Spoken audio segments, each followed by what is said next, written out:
Adnan, thank you very much. I would like to thank the Oxford Union for inviting me here, Pakistan Oxford Society, and especially this, the Pakistani Knowledge Initiative taken by Adnan and his team. As he quite rightly said, knowledge is the basis on which nations are built on. And this is a great initiative because this will enable our best talent pool, which is outside Pakistan, to coordinate this talent pool so that we can not only collect money for Namal University, but also have the knowledge capital. We need PhDs, we need professors to come and work in Namal University, which is my passion. My mission is politics, my passion is this university, which I hope will, inshallah, become the Oxford University of Pakistan. The topic today is leadership, and I'm conscious today because my two boys are here, and I don't want them to be bored, so I'll try and be very crisp today, because the first time they've come to hear me. Leadership. All of us have the ability to be leaders. Everyone has the potential to become a leader. What makes a leader? The first and foremost is the vision. Leaders have dreams. And those dreams are beyond the self. There has never been a leader whose dream is concentrated on the self. So my great inspiration is the great Iqbal. Iqbal, in my opinion, was probably the greatest Muslim philosopher in the last 500 years. And he came up with this concept of a leader. He used the symbol of Shaheen, the eagle. And why did the eagle soar above everyone else, which is what makes a leader? Because the Shaheen, the eagle, broke away the chains that keep us grounded. So what stops us from achieving this great God-given potential are the various chains that make us tread the trodden path. So the Shaheen, the eagle, has great dreams. The difference is not talent, difference is not education. Difference is that a leader dreams what others are scared to dream of. Dream the impossible. And then that dream is, as I repeat, is not based on the self. They always think bigger than themselves. It's either their nation, their society, and then they struggle to achieve that dream. Now, the quality that distinguishes leaders is their ability to take pressure. Winston Churchill became a leader in Britain. When the biggest crisis was faced by the country, they looked upon someone who could take the pressure. How do you take pressure? When you struggle. When you struggle and when you have setbacks, you pick yourself up, you resume your struggle. It's eventually you get stronger. Each time you pick yourself up, you get stronger. So, a Nelson Mandela, 27 years the man spent in jail. But his dream was not restricted to himself. He was offered everything. The apartheid regime offered him everything except what he wanted. One man, one vote. A leader never compromises on his dream. The moment you start a compromise, it's a downward spiral. So it's when you stick to your dream and take all the pressure which you have to achieve that dream, you build that resilience, the endurance, the strength. And it's like physical exercise. The bigger weights you pick up, the stronger you get. The more you pit yourself against resistance, the stronger you get. But above all, no one has ever achieved anything who's always put himself before the society. So whether it was our great leader, Muhammad Ali Jinnah, Qaid-e-Azam. He was dying of TB. He never let anyone know that he was dying because he realized that he was the only one who could have achieved the dream of Pakistan. So it wasn't for him. The dream for Pakistan was not for himself because he was already dying of cancer, of TB. The dream was something beyond the self. And so was Gandhi, another great leader. Mandela, our prophet, peace be upon him, the greatest leader. When he struggled for 13 years, every hardship he faced in these 13 years. And eventually when he headed the state of Medina, and all the hardships they faced, but when he was in the 10 years when it was at the peak of his power,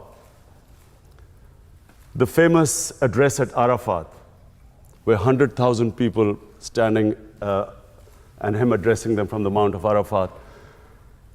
And he asked the people, can you bear witness in front of God that I have conveyed his message to you? So the 100,000 people said yes. And then people started crying. They started crying because they realized that he had just come to deliver a message. The objective was not power. He still lived in that little house, which was that Masjid al-Nabi, the little few rooms which he had when he came with nothing. So it was never for the self. And the moment he had achieved his mission, everyone cried because they knew that he was going to go. Similarly, if you look at any big name, they had a bigger vision. So number one is the vision.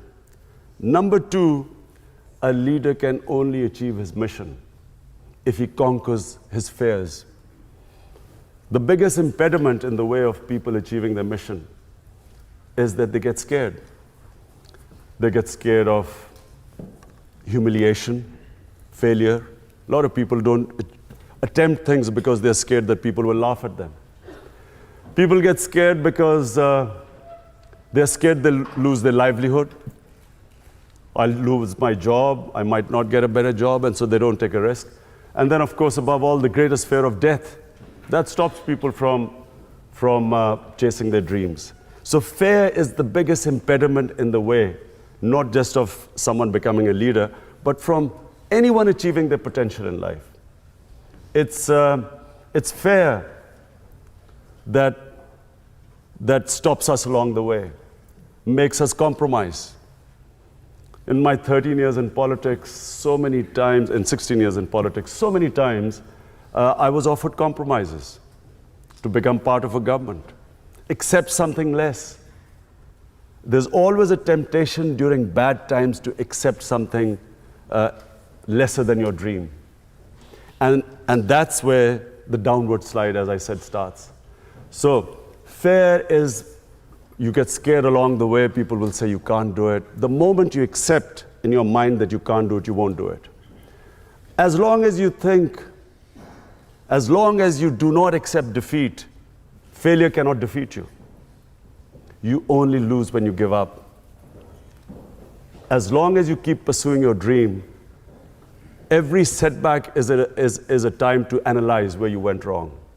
Analyze your mistakes, correct them, pick yourself up, start your struggle again. One of the great attributes of a good leader is his ability to analyze where he went wrong. The ability to be their own best critic. They should be able to analyze, because you can always come up with a wrong analysis and go take the wrong road. When you have a setback, you will always have access to a lot of advice. A lot of people will be giving you suggestions. Suggestions are free, so there are plenty of them. It's then the ability to know, and you should be your own best critic. And finally, a leader must have integrity. You cannot have a leader who does not have credibility. People only follow someone who they trust. So all the great leaders, and our great leader, Jinnah, or even his opponents always knew him to be an honest man. He spoke straight, people trusted him, they knew where they stood with him. Of course, that was also the greatest, our prophet, peace be upon him, was called the honest one, the truthful one, Al-Amin. A leader cannot not be credible. You can't be a leader if you do not have credibility. So credibility is one of the biggest reasons why people follow you. They have to trust you to go out and risk their lives for you. So all great leaders always were trusted by the people who followed them. So these are the three main qualities that makes a leader. From my own experience, I found when I played cricket as captain, cricket was the only sport that needs leadership. No other sport needs a leader. The coach is everything. I found in cricket that when the chips were down, the entire team looked towards the captain. Captaincy only came in moments of crisis. If you were doing well, you didn't need a captain, but you needed a captain when there was a crisis. And the moment the captain went down, the team went down with him. As long as the captain would not accept defeat, the players always looked at his body language, not the speeches he made. What was his body language? If his body language betrayed fear or if the body language reflected defeat, the team would give up. When I was building the hospital, it was far more difficult than something I had ever done on the cricket field. And all along the way, there were people who used to say, you can't do it. The first ever meeting we had, we were trying to clear the concept of building a cancer hospital in Pakistan. So I had 20 doctors, top doctors from Lahore invited to give me advice how to start, how to build a cancer hospital. 19 out of 20 said you cannot build a cancer hospital in Pakistan. The government of Punjab had tried, they had failed to build the hospital. Only one said that you can build a hospital, but that doctor said that you cannot treat cancer patients free. Today, Shaukat Hanum is the only private cancer hospital anywhere in the world where 70% of patients get free treatment.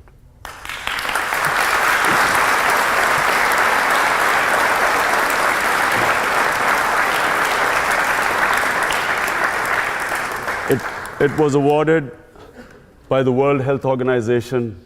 WHO awarded Shaukat Hanum for services to humanity as the only private cancer hospital, which is also the biggest charitable institution in Pakistan.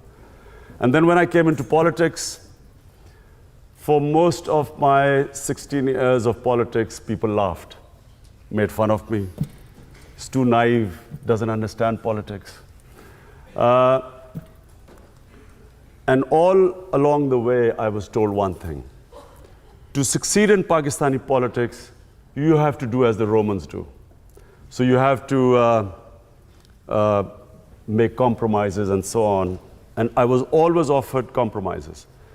Today, the only reason Tehreek-e-Insaf is by far the fastest growing party in Pakistan, had I compromised, this would not have happened. It's because people in Pakistan, as they say, an idea whose time has come. Finally, people have realized that it's the only political party that they can trust.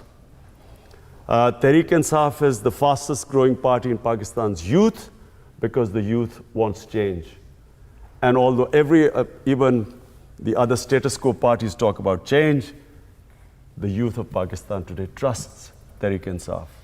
Had I compromised along the way, this would not be the position today. And it certainly would not be the position where Tehreek-e-Insaf today is poised. And I'm making a prediction in front of all of you. The next election will be swept by Tehreek-e-Insaf.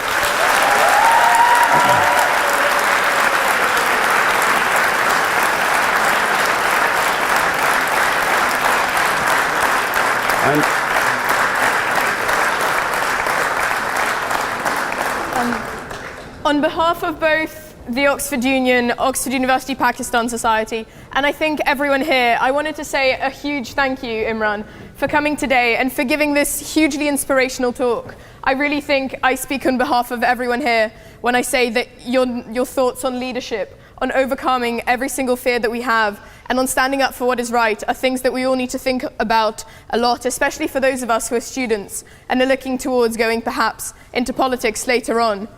As a small thank you from the union, as a former alumni, you said that this might be the last time that you ever come to visit us. So we wanted to give you a photo of, from one of our archives of what the chamber used to look like when Benazir Bhutto was president.